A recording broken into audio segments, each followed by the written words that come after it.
शुरू करें? Okay, so guys welcome to this session probability and games of chance. तो probability का I hope आपने नाम सुना होगा और गेम्स ऑफ चांस भी कुछ खेली होंगी। तो स्टार्ट करते हैं ये सेशन। प्रोबेबिलिटी को थोड़ा सा मैं पहले बताता हूँ आपको कि प्रोबेबिलिटी क्या है और उससे रिलेटेड कुछ एग्जांपल्स करेंगे और फिर उसके बाद कुछ प्रोबेबिलिटी गेम्स खेलेंगे, ठीक है? So just wait for that. What is probability? Probability is the measure of how likely an event और आउटकम इज, ठीक है? फॉर एग्जांपल अभी बाहर बारिश हो रही है, ठीक है, इसकी एक प्रोबेबिलिटी है, ठीक है, और कितनी बारिश होगी, कब तक होगी, ये आप एग्जैक्टली नहीं बता सकते। आप सिर्फ इन टर्म्स ऑफ प्रोबेबिलिटी बता सकते हो कि कल आज शायद थोड़ी थोड़ी बारिश हो गई है, कुछ जगहों पे बारिश हो रही है, कुछ जगहों पे नहीं हो रही, ठीक है?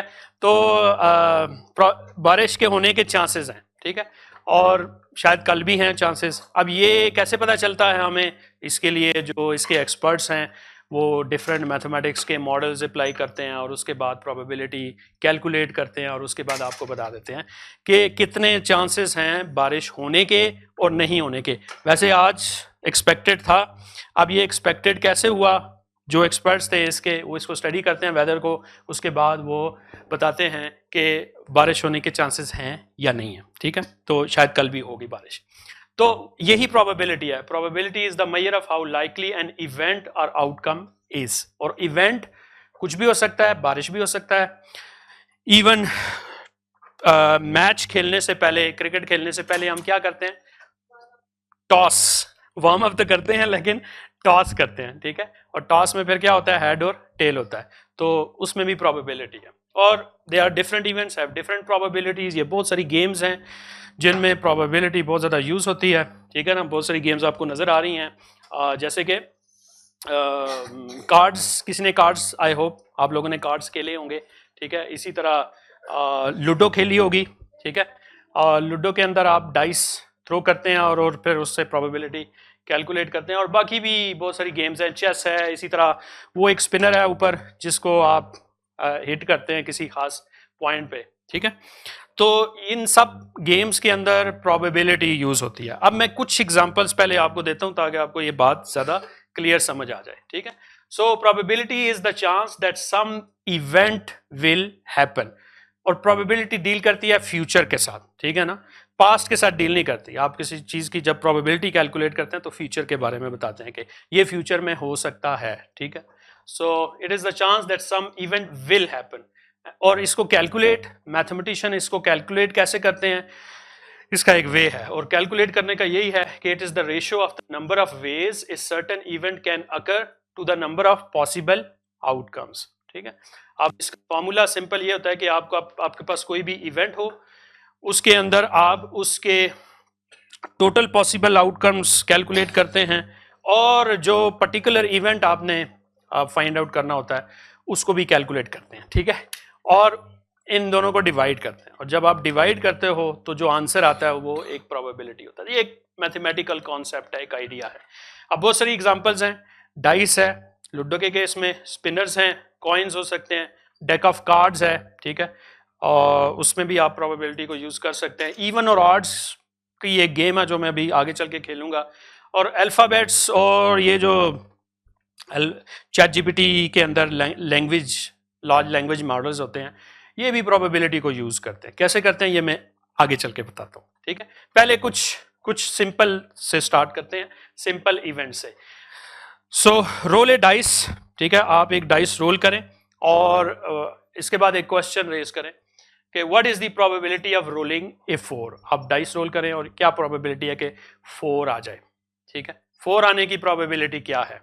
तो इसका सिंपल यही है कि आप फॉर्मूला जो पहले हमने बनाया हुआ है उसके अंदर वैल्यूज पुट करते हो। अब प्रोबेबिलिटी ऑफ इवेंट, और इवेंट इसमें क्या है कि 4 आना, ठीक है ना? आप रोल करें डाइस और 4 आ जाए, ये एक इवेंट है।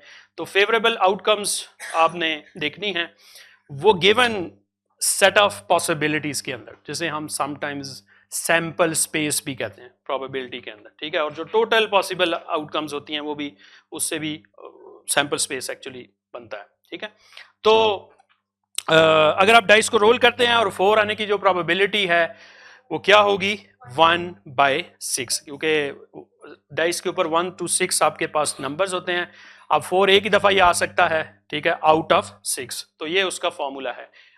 इसे हम ये कहते हैं कि the probability of rolling a 4 is 1 out of 6, ठीक है। और अगर आपको 3 के बारे में यही सवाल पूछा जाए तब भी यही होगा, 1 के बारे में भी यही होगा, 6 आने की प्रोबेबिलिटी भी यही होगी, ठीक है ना। तो आपको प्रोबेबिलिटी इस तरीके से कैलकुलेट करनी है, ठीक है। लेकिन इस गेम को थोड़ा सा आप चेंज भी कर सकते हैं, आप दो डाइस के साथ भी खेल सकते हैं और दोनों को रोल कर सकते हैं और फिर क्वेश्चन डिफरेंट पूछ सकते हैं। अब ये जो हर इवेंट है ये काइंड ऑफ आपका एक्सपेरिमेंट हो सकता है। तो अब नेक्स्ट एक्सपेरिमेंट या नेक्स्ट गेम ये हो सकती है कि what is the probability of rolling an even number, ठीक है। ये एक है कि आप डाइस को रोल करें और ये प्रोबेबिलिटी देखें कि उसके ऊपर इवन नंबर आने की क्या पॉसिबिलिटी है, ठीक है। अब इवन 1 से लेके 6 तक कौन कौन से हो सकते हैं, 2 भी हो सकता है, 4 और 6 हो सकता है। तो वो वाले जो पॉइंट्स हैं वो मैंने राइट पे शो किए हुए हैं येलो कलर से। तो इसकी प्रोबेबिलिटी आपने कैलकुलेट करनी है। अब कितने हैं total possibilities in that case, total possibility तो 6 ही है, ठीक है, डाइस रोल करने के केस में। लेकिन इवन आने की जो पॉसिबिलिटी है वो कितनी है, 3 है, ठीक है ना। या 2 आ सकता है, या 4 आ सकता है, या 6 आ सकता है। तो इन दोनों को आप डिवाइड करते हो, डिवाइड करने के बाद जो आंसर आता है वो आपकी प्रोबेबिलिटी होती है। और प्रोबेबिलिटी को हम समटाइम्स ऐसे भी लिखते हैं, और अगर प्रोबेबिलिटी 1/2 हो तो हम ये कहते हैं कि 50% चांस है इवन नंबर आने के रोल डाइस करने के केस में, ठीक है।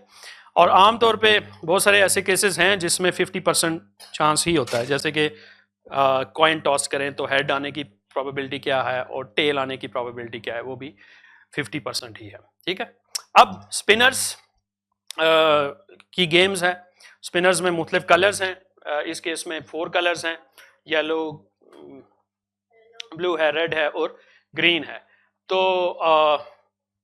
आपने इस तरीके से रोल करना है कि जो पॉइंटर है ना, वो जो पॉइंटर है वो ग्रीन के ऊपर आके रुक जाए, ठीक है। तो उसकी प्रोबेबिलिटी क्या है, इस केस में भी आपने टोटल जो आउटकम्स हैं वो देखनी है, वो 4 हैं और ग्रीन एक ही दफ़ा आ सकता है एक जगह पे, तो इसकी प्रोबेबिलिटी होगी 1/4, ठीक है। So the probability of spinning green is 1 out of 4, और इसको आप इन टर्म्स ऑफ परसेंटेज कहेंगे तो ये बेसिकली होगी 25%, ठीक है, क्योंकि इस केस में 4 पॉसिबिलिटीज है, ठीक है जी। अब क्रिकेट के मैच में शुरू में यही होता है कि किसने बैटिंग करनी है, किसने बॉलिंग करनी है। ये डिसीजन करने से पहले आपको टॉस करना पड़ता है। अब टॉस में आपको हेड और टेल की बात की जाती है, तो हेड आने की क्या प्रोबेबिलिटी होती है, वो 1/2 होती है, और टेल आने की भी प्रोबेबिलिटी 1/2 ही होती है। इसलिए आपको दोनों को, सबको इक्वल चांस दिया जाता है इसमें। तो इस केस में फेवरेबल आउटकम्स 1 है और पॉसिबल आउटकम्स 2 हैं, तो ये प्रोबेबिलिटी इस केस में 50% है, ठीक है। ये वाली these are very simple games जो हम डेली लाइफ में देखते हैं, खेलते हैं, और उससे हम बहुत सारे अपने डिसीजंस भी करते हैं, क्योंकि टॉस जीतेंगे तो फिर आपके पास चॉइस है, नेक्स्ट स्ट्रेटजी आपकी ये कि आपने बैटिंग करनी है कि बॉलिंग करनी है, तो फिर आपके पास है डिसीजन पावर, ठीक है ना, अगर आप पहले एक प्रोबेबिलिटी की गेम जीत चुके हैं, ठीक है। ओके, आप कार्ड्स की गेम आप में से खेली होगी। अब कार्ड्स टोटल कितने होते हैं, 52 होते हैं, और डिफरेंट उसके कलर्स होते हैं, वो डिफरेंट उनके ऊपर शेप्स भी बनी होती हैं। तो उसके केस में भी आप प्रोबेबिलिटी कैलकुलेट कर सकते हैं। वो क्या हो सकता है, फॉर एग्जांपल एक एक्सपेरिमेंट या एक इवेंट आप इस तरह डिफाइन कर सकते हैं कि what is the probability of picking a heart, ठीक है ना, एक ऐसा कार्ड जिसके ऊपर हार्ट हो, ठीक है, उसकी प्रोबेबिलिटी क्या है। तो पी ऑफ हार्ट जो है वो फिर आपने उसी फार्मूले से दोबारा पुट करना है कि फेवरेबल आउटकम्स क्या हैं, पॉसिबल आउटकम्स क्या हैं।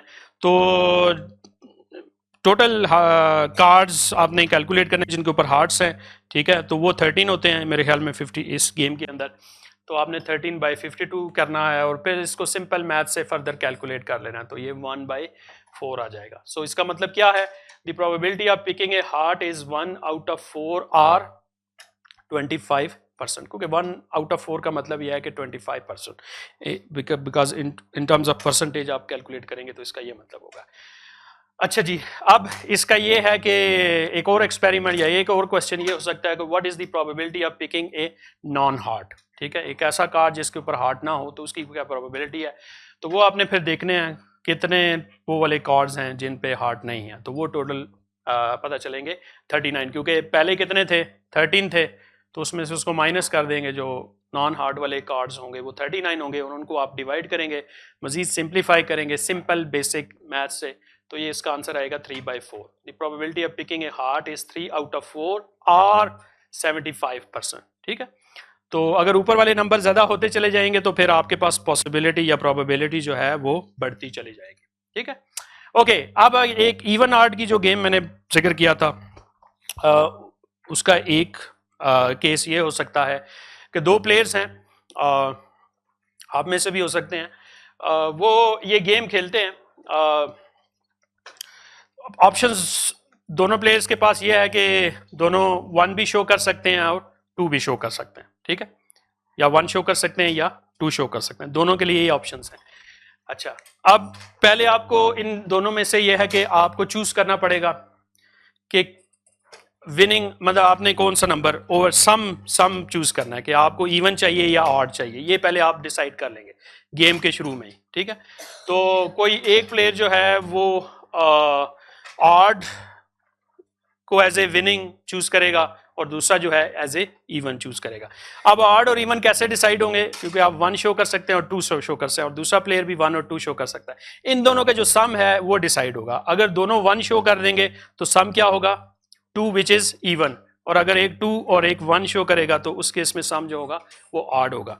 तो ये जो बात है ये मैंने यहाँ मैथमेटिक्स में ऐसे लिखी है कि इफ बोथ शोज डिफरेंटली, अगर दोनों डिफरेंटली शो करेंगे तो फिर उस केस में क्या हो सकता है, सम 3 होगा। दोनों पॉसिबिलिटी यही यहाँ पे लिखी हुई हैं। और अगर दोनों एक जैसा शो करेंगे, ठीक है, और दोनों एक उंगली लेट्स सपोज शो करें, तो उसमें सम जो है वो क्या हो जाएगा 2 विच इज इवन, और अगर दोनों 2 शो करेंगे तो उस केस में भी जो सम है वो क्या हो जाएगा 4, जो कि इवन है। तो ये सिंपल सी ये गेम है जो आप खेल सकते हैं ऊपर आके, लेकिन मैं इससे अगली वाली गेम पे जाता हूँ। पहले इसको थोड़ा सा मैं आपको समझा दूं कि एक्चुअली इसमें काइंड ऑफ एक मैट्रिक्स बन जाता है, जिसे हम पे ऑफ मैट्रिक्स बनाते हैं कि टोटल सम किसका क्या बनेगा, किसकी कितने गेन्स हो सकते हैं, क्या क्या पॉसिबिलिटीज हैं वो ये हैं। तो अगर दोनों ऑड शो करेंगे और अगर किसी एक ने ए ने ऑड को लेट्स सपोज चूज किया हुआ है, तो फिर उसके केस में अगर ए ने इवन को चूज किया हुआ है तो उस केस में आपने देखना है कि क्या पॉसिबिलिटी है। तो जिसके प्लस पॉइंट्स होंगे, जो मतलब जो जीतेगा उसके साथ प्लस आएगा और जो हारेगा उसके साथ नेगेटिव पॉइंट होगा। तो ये एक वे है जिससे आप ये गेम खेल सकते हैं, और इसके अंदर एक्चुअली स्ट्रेटजीज हैं, इसके अंदर एक प्रोबेबिलिटी है जो आप यूज करते हैं, ठीक है, खेलते हुए। और player A wants to make player B indifferent of his choices. If player A chooses only one strategy, the player B will also choose the counter always. तो ये एक आइडिया है, एक वे है जिससे आप प्रोबेबिलिटी को देख सकते हैं। और प्रोबेबिलिटी जीतने की इस केस में दोनों के लिए 1/2 ही है, ठीक है ना। एक टाइम पे कोई एक जीतेगा और दूसरा हार जाएगा, ठीक है। तो ऐसा नहीं है कि दोनों इस केस में जीतेंगे, ठीक है ना। एक टाइम पे एक गेम के अंदर लाजमी कोई एक ने जीतना है और दूसरे ने हारना है। तो probability of winning one game at A time is 1/2, ठीक है। तो ये वही टॉस वाली सिचुएशन ही आ जाएगी। तो switching between even and odd with uniform probability distribution of 1/2। तो ये एक गेम है, लेकिन let's play this game now, जो रॉक पेपर सीजर की गेम है। तो कोई से दो आ जाए, पहले आप आ जाओ, ठीक है, और आप आ जाओ, ठीक है, ज़रा रॉक पेपर सीजर गेम खेलते हैं। चलें, तो लेट्स स्टार्ट। आपको पता है ना रॉक पेपर सीजर क्या है, कैसे खेलते हैं ये? रॉक पेपर सीजर शू, ओके। और इसमें कौन कैसे जीतेगा? अगर अगर उसने पेपर लिया और मैंने रॉक किया, उसने मुझे हाँ, डिफीट कर लिया, और लेकिन अगर उसके पास पेपर हो मेरे पास सीजर हो, मैंने उसको वेरी गुड, और वेरी उसके पास सीजर हो मेरे पास रॉक हो, मैंने अच्छा, ये जो बात इन्होंने जबरदस्त वे में एक्सप्लेन किया है, इसको हम इससे भी शो कर सकते हैं, ठीक है। ये जो हाँ कि कौन के आप इधर आए, इधर आए, इधर आए, इधर आए, मुझे एक्सप्लेन कीजिए, ठीक है। जी हाँ hmm Paper beats paper. No, scissors beats paper. Hmm Paper beats rock. And rock beats Rock beats scissors. Scissor. Very good. So ये सिंपल इसके रूल्स हैं। अब खेलते हैं जी। So let's start. Rock, paper, scissors, shoot. Okay Rock, paper, scissors, shoot. Okay, Rock, paper, scissors, shoot. अभी तक ये Rock, paper, टाई हो रहे हैं मैच, ये भी टाई है। rock, paper, scissors. Okay very good. अब आप जरा जाए, आप लोग आए next. Okay well played, well played, ठीक है। मेरे ख्याल में ज़्यादातर इन्होंने टाइज गई है, एक गेम में ना ये थोड़ा सा स्लो है। ओके भाई, खेलना ऐसे के है कि दोनों ने साथ शो करना है, ठीक है, क्योंकि उनमें से एक प्लेयर थोड़ा सा बाद में शो कर रहा था, जो कि काइंड ऑफ चीटिंग है क्योंकि आप दूसरे की स्ट्रेटेजी नोट कर लेते हैं। Okay start. Rock, paper, scissors, shoot. Okay you won. Okay next. Rock, paper, scissors, shoot. Okay tie. Paper, scissors, shoot. Okay आप फिर जीत गए। Once more. Okay now again. Okay tie. Okay आप ये 3 दफा जीत गए हैं। Very good. और कोई से 2 और खेलना चाहे आप आ जाओ। नहीं नहीं, 1 मिनट इनको खेलने दे। चलो आप आ जाओ, आ जाओ, आ जाओ, आ जाओ, आ जाओ, देखते हैं आप। स्टार्ट। ओके ये जीत गए। ओके वो जीत गए। 7 करना। ओके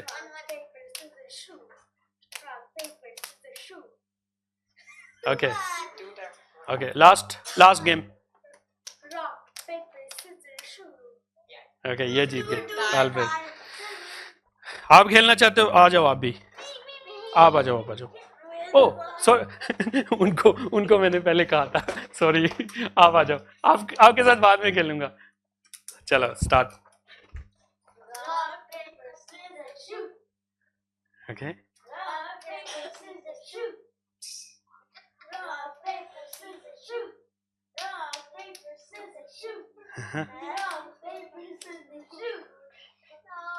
ओके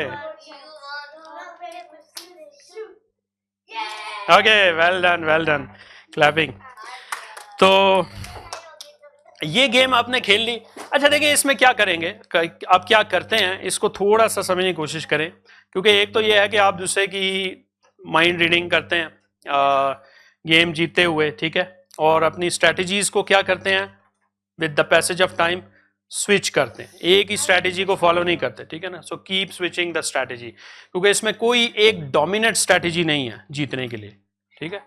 और क्योंकि थोड़ी देर के बाद ना जैसे ही आप कोई स्ट्रैटेजी फॉलो करेंगे, जो ओपोनेंट होगा वो उसको समझ जाएगा, वो उस हिसाब से अपनी स्ट्रैटेजी चेंज कर देगा। तो इसमें प्रोबेबिलिटी का एक कॉन्सेप्ट है, आइडिया है, जो आपको समझना पड़ेगा कि नेक्स्ट मूव क्या हो सकती है, क्या क्या पॉसिबिलिटीज हैं। तो इसको थोड़ा सा आप इस तरह समझ लें कि नो डोमिनेट और प्योर स्ट्रैटेजी। इस गेम को जीतने के लिए कोई डोमिनेट प्योर स्ट्रैटेजी नहीं होती, ठीक है। चूज ऑल 3 एट रैंडम, सब को आपने रैंडमली चूज करना होता है। और प्रोबेबिलिटी के अंदर यही होता है कि आप रैंडमनेस को ना स्टडी करते हैं, कि ये जो कोई भी इंटरेक्शन हम एक दूसरे के साथ करते हैं उसके अंदर जो रैंडमनेस है, जो प्रोबेबिलिटी है, वो क्या है, उसको हम कैसे समझ सकते हैं, ठीक है। और प्रोबेबिलिटी इसमें क्या होती है 1/3 होती है। क्या क्वेश्चन है आपका? This is not a question, but I wanted to tell you that in the end, when you say rock, paper, scissors, shoot, isn't there supposed to be a gun in there? Okay, so one can increase the odds of winning by using psychological tricks and patterns such as starting with paper. एक strategy ये हो सकती है कि आप paper से start करें। क्यों? जो नेक्स्ट ओपोनेंट है ना वो मोस्ट प्रोबेबली रॉक से शुरू करेगा, क्योंकि आप ये समझते हो कि मुक्के से जो है ना आप जीत जाते हो, ठीक है ना। तो ये एक साइकोलॉजिकल ट्रिक होती है। तो इसको ओवरकम करने के लिए या इस स्ट्रेटेजी से विन करने का बेस्ट तरीका यही है कि फिर आप क्या शो करें, पेपर शो करें, ठीक है ना, क्योंकि पेपर रॉक को कवर कर लेता है और वो जीत जाता है। तो ये एक साइकोलॉजिकल ट्रिक है, माइंड रीडिंग करके और फिर आपने प्रोबेबिलिटी यूज करके देखना है कि क्या पॉसिबिलिटीज हैं। तो जब भी ये गेम्स खेल रहे हो ना, तो इन स्ट्रेटजीज को समझें, अंडरस्टैंड करें कि आप क्या खेल रहे हैं, कैसे खेल रहे हैं, और इसको मैथमेटिक्स से कैसे समझा जा सकता है। दिस इज इम्पोर्टेंट, ठीक है। ओके, तो अब हम एक और गेम खेलते हैं, मॉन्टी हॉल गेम है। इसमें लेट्स मेक ए डील करते हैं। अब ये काइंड ऑफ गेम शो है, अभी मैं आपके साथ खेलता हूँ ये गेम ऑनलाइन। हाँ, तो अब ये है कि थोड़ा सा जिनको नहीं पता मैं थोड़ा सा एक्सप्लेन कर देता हूँ। सो एक गेम शो है, जस्ट वेट फॉर दैट, ठीक है, जस्ट बी साइलेंट। मैं आपको पूछूंगा आपसे, 3 आपके पास डोर्स हैं और 3 में से जो 2 डोर्स हैं उनके पीछे गोट्स हैं और एक एक डोर के पीछे कार है, ठीक है। और विनिंग स्ट्रेटेजी ये है कि आपने कार जीतना है, ठीक है, because car is more expensive than the goats. तो ये गेम शो में आप चले गए हैं और आपके पास ऑप्शंस हैं, ठीक है। Just wait for, I will ask, just wait for that, पहले अंडरस्टैंड करें। तो सबसे पहले आप कोई एक डोर पिक करेंगे, कोई भी कर सकते हैं। लेट्स सपोज पहला डोर कोई आप पिक कर लेते हैं और आप अपनी लक को, चांस को ट्राई करते हैं कि ये जो आपके पास कार है ना वो पहले डोर के पीछे है, ठीक है ना, लेट्स सपोज। और जो होस्ट है उसे पता है कि कार किस किस जगह पे है और किन 2 डोर्स के पीछे गोट्स हैं, ये उसको पता है। तो इसलिए वो अपने इस नॉलेज की बेस पे उस डोर को ओपन कर देता है जिसके पीछे गोट होती है, ठीक है, गोट होती है। और उसके बाद फिर वो आपको चॉइस देता है, the host then says to you, do you want to pick door number 2। तो वो आपको फिर ये कहता है कि अच्छा पहले आपने 1 डोर चूज किया था, दूसरा डोर, तीसरे डोर के पीछे तो गोट है, तो अब वो आपको ऑप्शन देता है कि आपने स्विच करने हैं या नहीं करना है, या अपनी पहली जो चॉइस थी उसी के साथ स्टिक रहना है, ठीक है। अच्छा, अब मैं इसको खेलता हूं पहले और फिर इसको थोड़ा सा मैं आपको इसके पीछे जो प्रोबेबिलिटी है उसको समझाऊंगा। लेकिन let me play this game with you, ठीक है। अच्छा जी, अब स्टार्ट करते हैं। मैं इसको पहले 1 मिनट रिफ्रेश कर लूँ।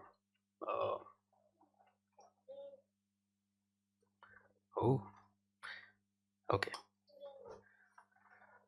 तो ये 3 डोर्स हैं, 2 के पीछे गोट्स हैं और 1 के पीछे कार है। तो अब आपने चूज करना है, रेज हैंड मैं खुद ही पहले चूज करूंगा, ठीक है। ओके, आप बताएं कौन सा।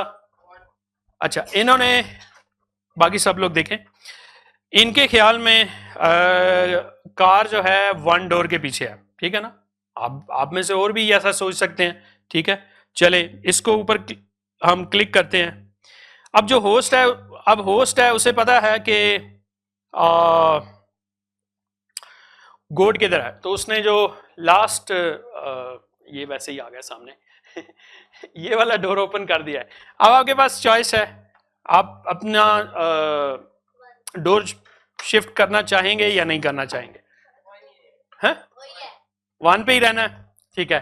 तो ये शिफ्ट नहीं करते। ओके, देखते हैं अगर हम इसी पे ही रहें और इसको क्लिक करें, हो, ठीक है। तो अगर आप स्विच कर लेते तो क्या होता, आप कार जीत सकते थे, ठीक है। तो ये इस पॉइंट को समझें। तो ये इन्होंने स्विच नहीं किया और ये इस लिहाज से हार गए ठीक है। अब ये ऑनलाइन है ना, तो ये एड्स भी साथ आ रहे हैं, ठीक है। सो मुझे इसको क्या करना पड़ेगा, चाहिए मैं इसको थोड़ा सा प्लस कर देता हूँ ताकि एड्स थोड़े से साइड पे हो जाएं। आई डोंट नो, या मैं इसको रिफ्रेश ही कर देता हूँ। ओके, अब मैं नेक्स्ट खेलता हूँ, अगर ये आ जाए तो।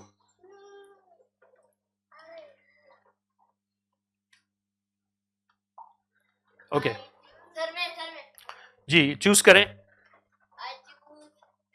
2, तो इन्होंने डोर नंबर 2 चूज किया। चले ये देखें, ये मैं डोर 2 पे क्लिक कर रहा हूँ, ठीक है। जैसे आप 2 पे क्लिक करेंगे ना तो वो वाला डोर ओपन हो जाएगा जिसके पीछे गोट है कोई, ठीक है। तो ये मैंने क्लिक किया, ओके। अब आपसे मैं पूछता हूँ कि आपने डोर 2 के साथ ही रहना है या स्विच करने अपना, स्विच और स्टे? स्विच। चलें जी, आप स्विच करके इधर आना चाहते हैं आप? हो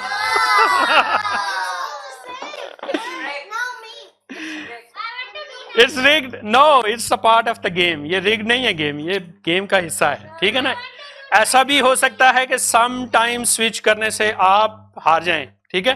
लेकिन अभी तक 2 गेम्स हमने खेली हैं, उन्होंने स्विच नहीं किया, वो भी लूज कर गए, इन्होंने स्विच किया, ये भी। तो देखते हैं क्या होगा।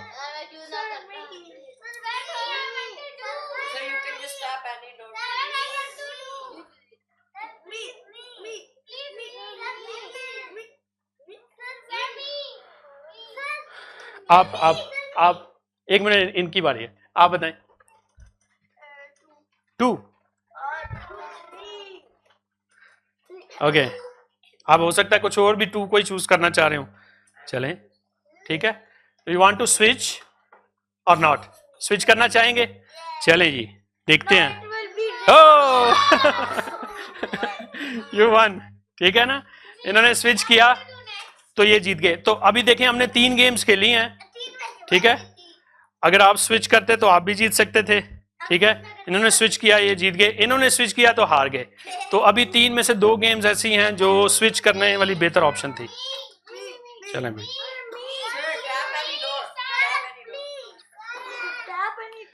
ओह इंटरनेट चला गया, this site can't be.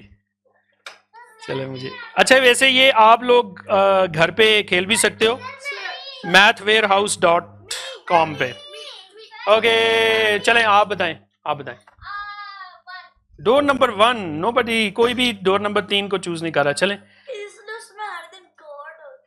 Okay. Switch और नॉट? स्विच मतलब आप 3 पे जाना चाहते हो। ओह ठीक है, एक और दफा इन्होंने स्विच किया, ये जीत गए।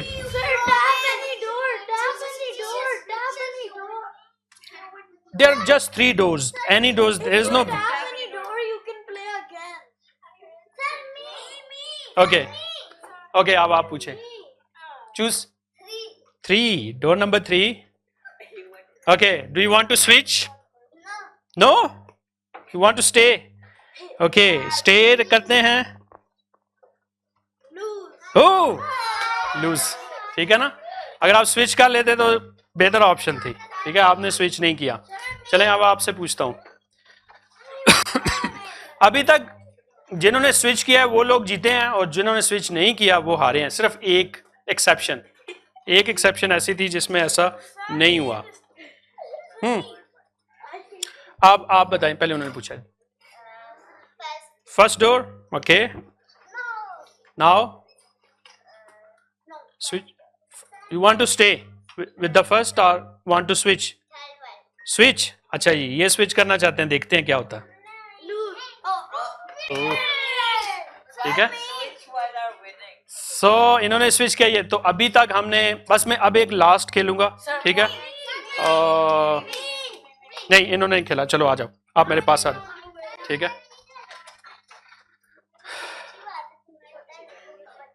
Okay, choose one. Which one? आप जाके हाथ लगाओ थोड़ा सा, मैं इधर से क्लिक करता हूँ। Which one? First one, okay.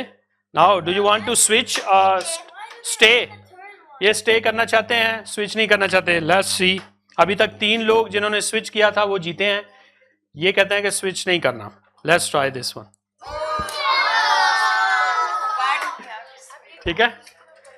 तो क्या साबित हुआ इससे, ठीक है।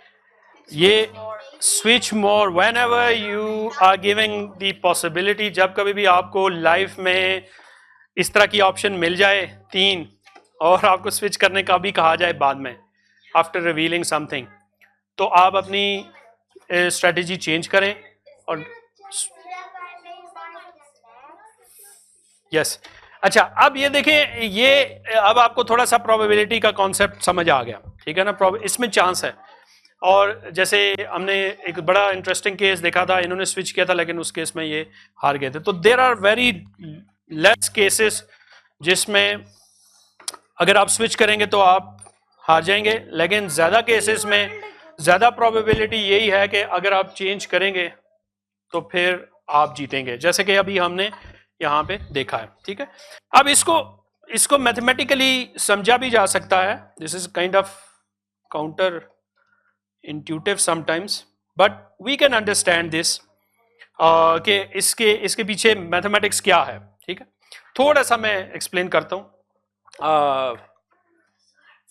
सो फॉर एग्जांपल ये पॉसिबिलिटीज थी कि आपने अगर पहला डोर चूज किया है और होस्ट ने लास्ट डोर रिवील कर दिया है, तो उस केस में आप अगर स्विच करेंगे तो ज़्यादा बेहतर होगा, आपके लिए जीतने की पॉसिबिलिटी ज़्यादा होगी। तो इसको समझने के लिए हम ये वाली पिक्चर देख सकते हैं कि जब आपको पहली दफ़ा कहा गया कि आप पिक करें, try to win the car, तो उस वक्त जो प्रोबेबिलिटी थी ना, आपने ये चूज किया था, उस वक्त जो प्रोबेबिलिटी थी विन करने की वो 1/3 थी। क्यों? एक ही कार है और टोटल ऑप्शंस हैं, टोटल पॉसिबिलिटीज हैं 3, तो उस केस में प्रोबेबिलिटी 1/3 थी।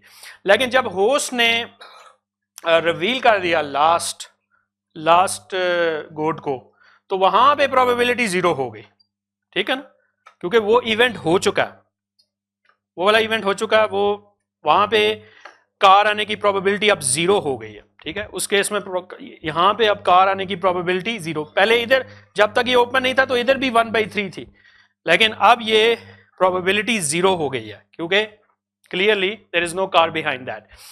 तो फिर प्रोबेबिलिटी कहाँ पे बढ़ गई अब विन करने की, क्योंकि उधर 0 हुई है तो फिर किसी और जगह पे प्रोबेबिलिटी ज़्यादा हो गई है विन करने की, और वो कौन सी जगह है?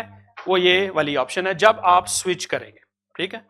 तो ये एक बड़ा एक इंटरेस्टिंग आइडिया कॉन्सेप्ट है कि जब कभी भी आपको इस तरह की गेम लाइफ में भी खेलनी पड़ जाए ऑप्शन स्विच करने की, तो और अगर आपको कोई ऑप्शन दे तो आप ऑप्शन अवेल कर लें, ठीक है ना, for the long run. Probability में आप 100% सर्टेनिटी के साथ आप कुछ भी नहीं कह सकते, ठीक है ना। प्रोबेबिलिटी तभी हम यूज करते हैं जब कोई चीज एग्जैक्टली 100% श्योर नहीं होती, ठीक है। उसमें प्रोबेबिलिटी 1 होती है जब आप ये कहते हैं कि बस ये इवेंट होगा, ठीक है। Which one?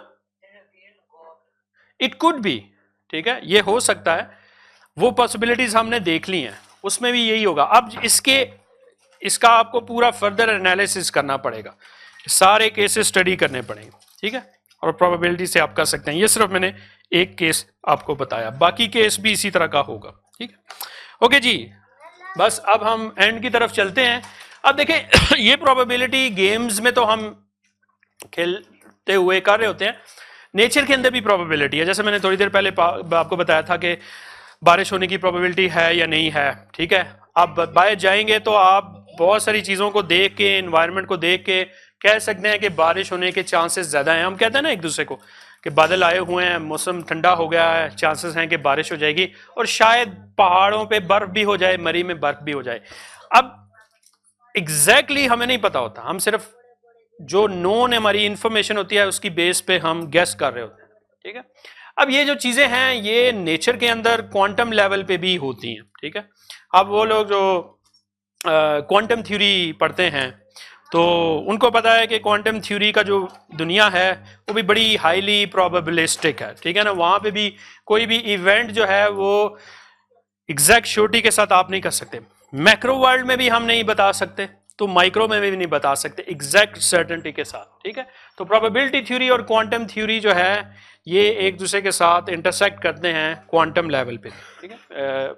और इनकी क्या है आइडिया, अगर आप मजीद इसमें क्यूरियस हैं, कि quantum theory says reality runs on probability where particles, जो देखें we are made of particles, ठीक है।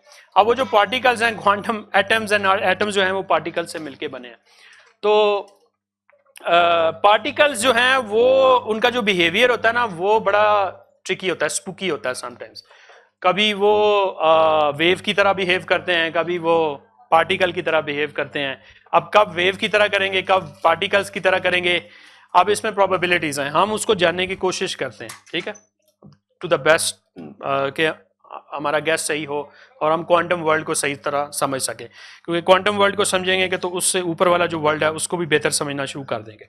तो हम actually we want to know the world around us. तो जब आप दुनिया को जानने की कोशिश करते हैं तो उसके लिए फिर आपको एग्जैक्ट सर्टेनिटी के साथ आप कुछ भी नहीं जा सकते, तो फिर आप इन टर्म्स ऑफ प्रोबेबिलिटी जानने की कोशिश करते हैं। तो क्वांटम वर्ल्ड में जो पार्टिकल्स होते हैं वो कभी वेव की तरह बिहेव करते हैं, कभी पार्टिकल्स की तरह बिहेव करते हैं। अच्छा, अब ये एक थ्योरी है, I mean this is a quantum theory, ठीक है, और उसमें जो वेव्स होती हैं उनको आप मैथमेटिक्स से डिस्क्राइब करते हैं और उसके लिए एक फंक्शन डिफाइन किया जाता है जो कि एक मैथमेटिकल कॉन्सेप्ट है और उसे वेव फंक्शन कहते हैं, ठीक है। और वेव फंक्शन की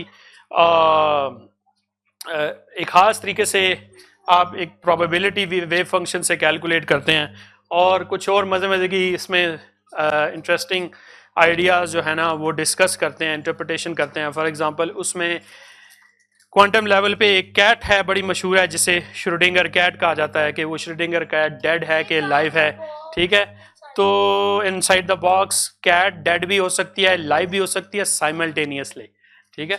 रियल वर्ल्ड में ऐसा नहीं हो सकता, हम एट ए टाइम या लाइव हो सकते हैं या डेड हो सकते हैं, लेकिन क्वांटम लेवल पे चीज़ें जो हैं वो सुपर इम्पोज्ड भी हो सकती हैं। तो इस तरह की कैट को श्रोडिंगर कैट कहते हैं और इसकी probability of finding the system in a particular state is found by that function, वो जो साई है उससे आप करते हैं और उसका ये एक मैथमेटिकल फॉर्मूलेशन होती है जिससे आप ये कहते हैं। तो ये जो साल था 2025 ये क्वांटम ईयर कहलाता है, क्योंकि ये थ्योरी बनाए हुए तकरीबन 100 साल हो गए हैं। जो जिन साइंटिस्ट ने ये थ्योरी बनाई थी, आइंस्टाइन उसमें उसका काम था, उसके अलावा मैक्स प्लांक का था, श्रोडिंगर का था जिसकी तस्वीर यहाँ पे है, इसी तरह हाइजनबर्ग का था। आज शाम को एक सेशन होगा जो 100 years ऑफ अनसर्टेनिटी से रिलेटेड होगा ब्लैक होल में। अगर आप करीब रहते हैं तो आप वापस ज़रूर आएँ, ठीक है, क्योंकि वो भी बड़ा अच्छा सेशन होगा। 100 years ऑफ अनसर्टेनिटी, ठीक है, beyond shut up and calculate, ठीक है। तो ये हम कैलकुलेट करने की कोशिश करते हैं। उसमें यह है कि चीज़ें एक दूसरे के साथ समटाइम्स एंटेंगल्ड भी होती हैं, डीकोहेरेंस भी होता है उनके अंदर, और उसके अंदर भी आप इन टर्म्स ऑफ प्रोबेबिलिटीज बातें करते हैं, ठीक है। अब बहुत सारे जो पार्टिकल्स हैं उनको जब आप समझने की कोशिश करते हैं तो फिर आप उनको इसी वेव फंक्शन से डिस्क्राइब करते हैं। कुछ पार्टिकल्स जिनसे हम बने हैं उनमें से कुछ जो पार्टिकल्स होते हैं उन्हें फर्मियंस कहते हैं, कुछ को बोसॉन्स कहते हैं।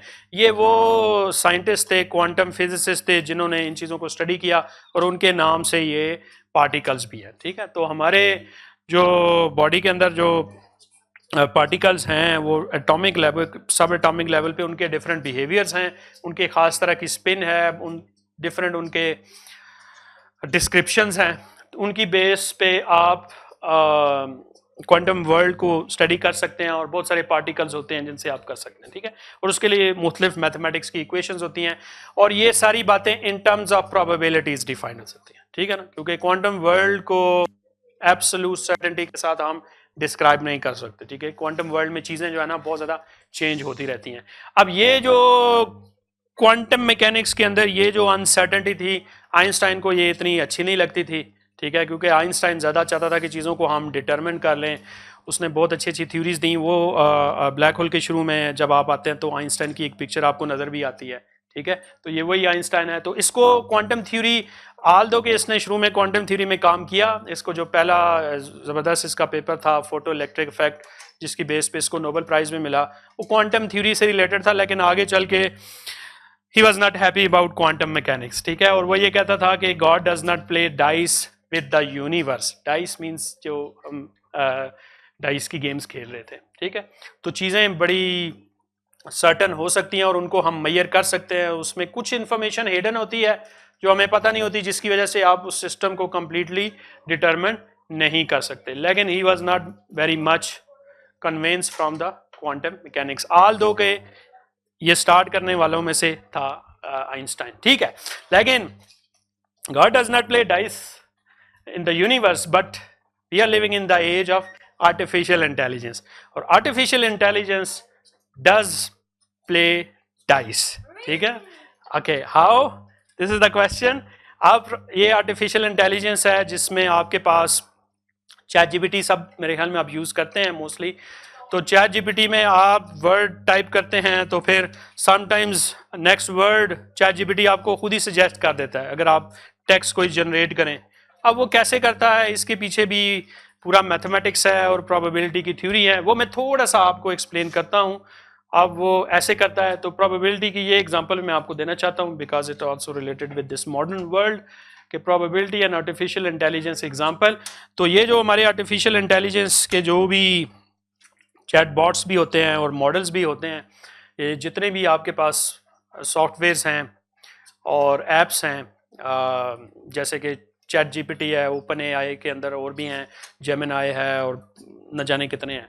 और अब ये बहुत ज़्यादा हो गए हैं पिछले 3-4 सालों में और we are living in the age of AI. अब इसके अंदर लैंग्वेज मॉडल्स यूज़ होते हैं, ठीक है ना, जिसकी बेस पे आप कोई भी वर्ड जो है, जो एआई का जो मॉडल होता है या लैंग्वेज मॉडल होता है, वो नेक्स्ट वर्ड को प्रिडिक्ट करता है. प्रिडिक्ट करके उसकी जो प्रोबेबिलिटी है वो कैलकुलेट करके बताता है कि नेक्स्ट वर्ड ये हो सकता है. मिसाल के तौर पे ये एक सेंटेंस अगर आप लिखेंगे, the boy went to the, ठीक है ना, ये एक सेंटेंस लिखेंगे तो द के बाद नेक्स्ट क्या वर्ड होगा, एआई आपको सजेस्ट करेगा. ठीक है, और वो क्या क्या हो सकता है वर्ड, वो आपने देखना है. कैफे भी हो सकता है, हॉस्पिटल भी हो सकता है. Next word the boy went to the के बाद नेक्स्ट वर्ड क्या हो सकता है, कैफे हो सकता है, हॉस्पिटल हो सकता है, प्लेग्राउंड हो सकता है, पार्क हो सकता है या स्कूल हो सकता है. तो आपके ख्याल में ज्यादा बेहतर वर्ड क्या है इस? पार्क भी हो सकता है लेकिन प्लेग्राउंड भी हो सकता है. ठीक है, तो समटाइम्स वो पार्क को सामने लेके आ जाएगा, समटाइम्स प्लेग्राउंड को कर देगा. तो ये वो बेस्ड ऑन द कॉन्टेक्स्ट जो सेंटेंस है उसकी बेस पे वो नेक्स्ट वर्ड प्रेडिक्ट करता है. तो जितने भी एआई मॉडल्स हैं, लार्ज लैंग्वेज मॉडल्स जो हैं, उनके अंदर प्रोबेबिलिटी यूज़ होती है. ठीक है ना, ये वो कॉन्सेप्ट हैं जो मैथमेटिक्स के, जो आज से सदियों पहले मैथमेटिशियंस ने डिफ़ाइन किए थे दुनिया को समझने के लिए. उनको यूज़ करके अब हमने एआई जैसी चीज़ भी बना ली है. ठीक है, तो इन दैट सेंस आप ये कह सकते हैं कि जो एआई है ना, वो dice is playing dice with us all the time. ठीक है, और इसके फार्मूलाज आप उसी तरह कैलकुलेट कर सकते हो जैसे ये आपके पास हैं कि probability of playground given the boy went to this, वो आप कैलकुलेट करते हो. जो हाईएस्ट प्रोबेबिलिटी वर्ड उस वक्त अकॉर्डिंग टू दैट कॉन्टेक्स्ट है वो आपको जनरेट करके दे देगा. ठीक है, अब एआई के पास जितना भी डेटा है ना, इंफॉर्मेशन है, वो हमने उसको फीड की हुई है. ठीक है, अब वो हम इंग्लिश में भी कर सकते हैं, उर्दू में भी कर सकते हैं. आप उर्दू के सेंटेंस लिखोगे तो उसकी बेस पे भी वो अपने डेटा बेस में से नेक्स्ट वर्ड प्रिडिक्ट कर देगा. ठीक है, this is how it works. ठीक है, और प्रोबेबिलिटी नेचर में, बायोलॉजी में भी यूज़ होती है, जेनेटिक्स में प्रोबेबिलिटी बहुत ज़्यादा यूज़ होती है. In biology probability used in predicting the outcome of genetic cross. ठीक है, तो जेनेटिक्स के अंदर बहुत ज़्यादा ये प्रोबेबिलिटी यूज़ होती है. अगर आप बायोलॉजी में इंटरेस्टेड हैं, जेनेटिक्स में इंटरेस्टेड हैं, उनको स्टडी करना चाहते हैं, तो वहाँ भी आपको मैथमेटिक्स और प्रोबेबिलिटी की ज़रूरत पड़ेगी. ठीक है, सो यहाँ से अब हम एंड करते हैं और एंड पे यही है कि life is like a game of probability and understanding this game is important. ठीक है, और इस गेम ऑफ चांस को समझना ज़रूरी है because we want to understand the world around us.